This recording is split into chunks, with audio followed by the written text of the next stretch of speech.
2026 yil uchun Rolls-Royce Ghost avtomobili hashamat, texnologiya va qulaylikning eng yuqori darajasini ifodalaydigan sedan sifatida e'tiborni tortadi.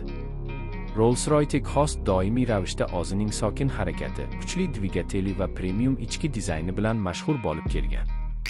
2026 yil modeli ham ushbu an'anani davom ettiradi va yanada zamonaviylashtirilgan ko'rinish hamda ilg'or texnologiyalar bilan taqdim etilishi kutilmoqda. Bu avtomobil tashqi tomondan juda nafis va minimalistik dizayn bilan ajralib turadi.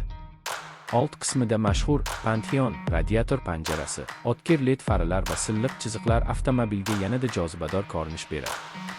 Rolls-Royce Ghost hech qachon ortiqcha bezaklarga muhtoj emas, chunki uning o'zi allaqachon hashamat ramzidir. Ichki salon esa haqiqiy san'at asariga o'xshaydi. Yuqori sifatli charm, tabiiy yog'och bezaklar va qo'lda ishlangan detallardan foydalaniladi.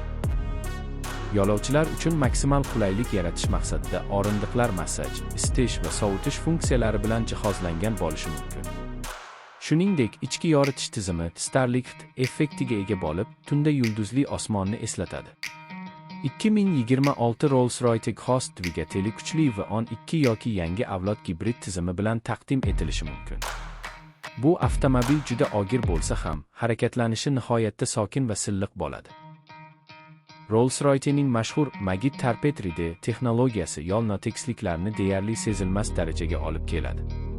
Texnologik jihatdan ham bu model juda ilg'or. Katta multimedia ekran, raqamli asboblar paneli, sun'iy intellektga asoslangan yordamchi tizimlar va yuqori darajadagi ovoz tizimi haydovchi va yo'lovchilarga mukammal tajriba beradi.